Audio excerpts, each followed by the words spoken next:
my pan liner is in.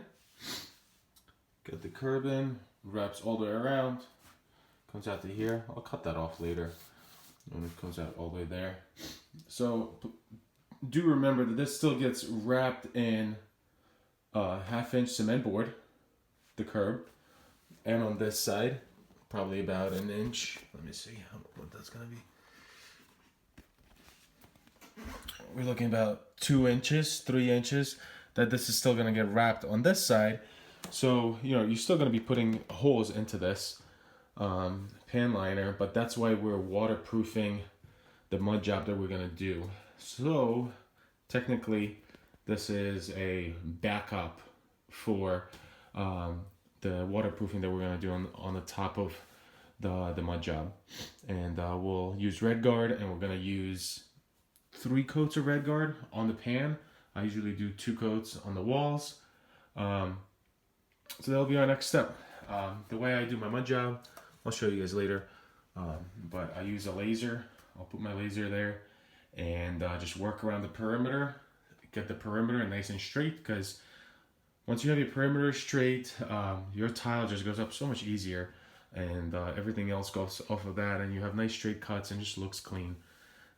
So I'll get about a foot, maybe 8 inches around the perimeter set, and then you start playing with the inside funnel part of it that slopes down, and and then you work your way out.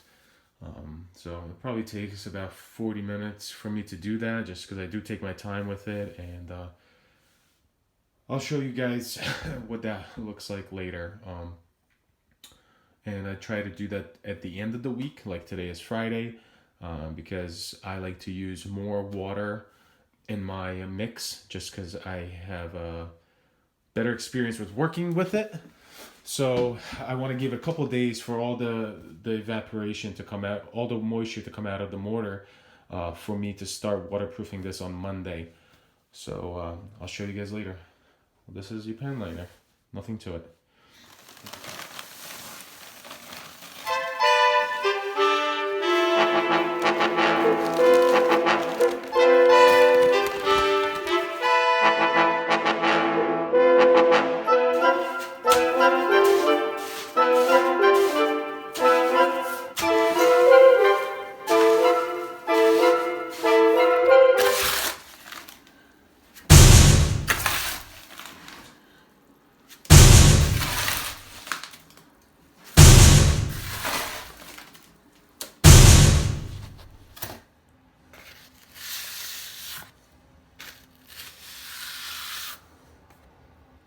Alright guys and gals, so here our finished mud job.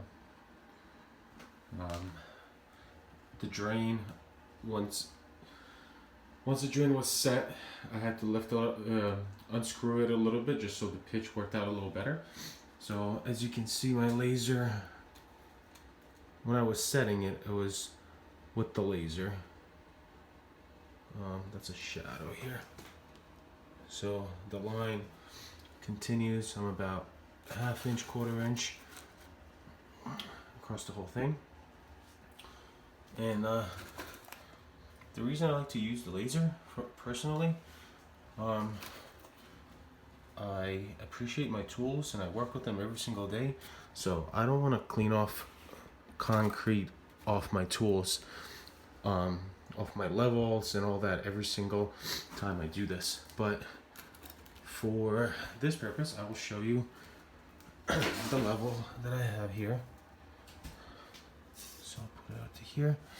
See, nice and smooth. And then my bubble is way out there. And it's a bad way of measuring it though, but I just call it way out there. So it's got to be past that little white black line. So then, same thing here. Flat across the bottom, and we're way out there. We go here, same thing, and way out there. Now let's go this way. Flat across the bottom, and we're way out there.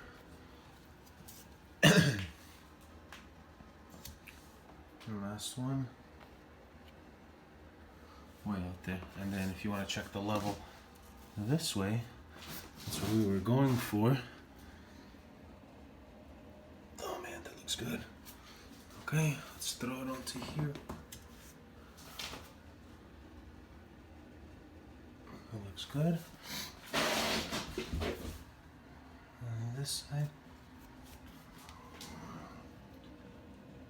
Take that. Alright, and curbside. You can never forget the curbside. Level. So that's my process of doing it. There's a bunch of different ways that you can do this, and this is just my way. And you know, if you take this, took me about an hour, honestly. If I can spend the extra 30 minutes and not worry about the speed, but just get everything set nice, then the tile and everything goes up so smooth. And I'll show you those steps as well. I'm gonna let this cure over the weekend, and we'll come back. We'll run our level to make sure again that there's no little bumps or anything like that. And what's nice with this is you can kind of shave it off if there is little bumps. So that's what we'll do, and then we'll water treat it.